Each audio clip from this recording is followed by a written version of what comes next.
Hi, today we're going to talk about pressure and temperature conversion. So first let's start with pressure. Standard pressure is 1 atmosphere, and that is also equal to 760 mmHg,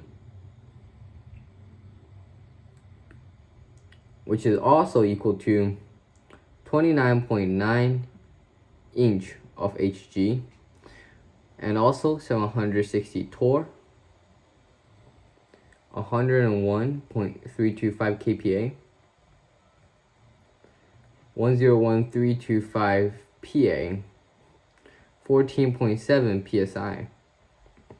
And all of these are interchangeable between each other. They all mean one pressure, and that they're all equal to the same amount of pressure, and that is standard pressure. So let's do an example, like 170. Let's say we're converting from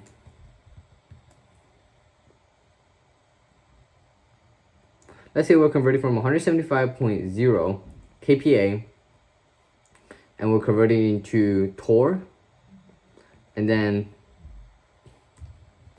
after that we're going to convert into ATM, atmospheres, and finally we're going to convert that into PSI. Okay, so since all of these mean the same thing, 1 divided by the other basically equals to 1, right? So let's start off with 175 kPa. Now let's use a ratio. We're converting torr, so torr will go on the top since kPa will cancel out with kPa. So let's use standard pressure. In one atmosphere there is how many torrs? 760 torrs. And how much kPa? 101.325 kPa. This one divided by this one equals to 1. So this is basically multiplying 175 by 1, which doesn't change anything, but the units change since kPa and kPa cancels out.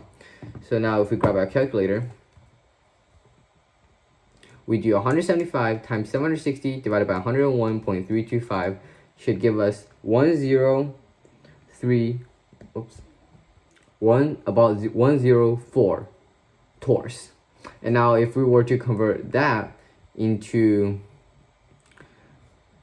ATM, we're going to simply do 760 torrs on the bottom because you want to cancel out torr with torr, and then 1 atmosphere on top because 760 torr is equal to 1 atmosphere. So 175 times 760 times 1 divided by 101.325 divided by 760. That gives us about 1.73 atmosphere.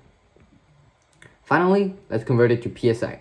So atmosphere will go on the bottom, 1 atmosphere. And then PSI is pressure per inch, and that is 14.7.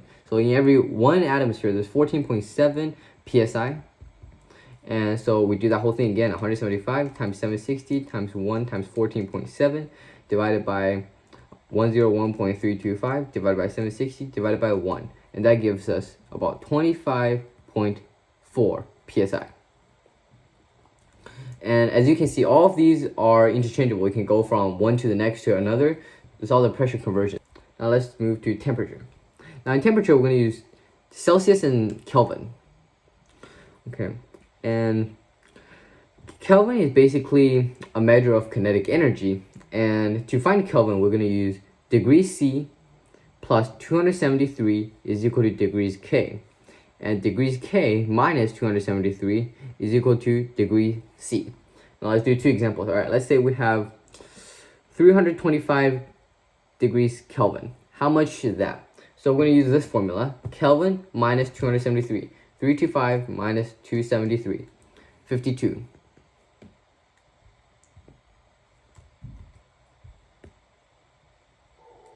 (52 degrees Celsius). And then let's say we have negative 29 degrees Celsius. How much is that in Kelvin? So we have negative 29 plus 273, and that gives us 244 degrees Kelvin. So all you need to remember is that the magic number is 273, and when you see Kelvin, you subtract 273. When you see degrees, you add 273. Temperature conversion in chemistry is pretty straightforward, and these will be important when we move on to our next topic. Thank you for watching.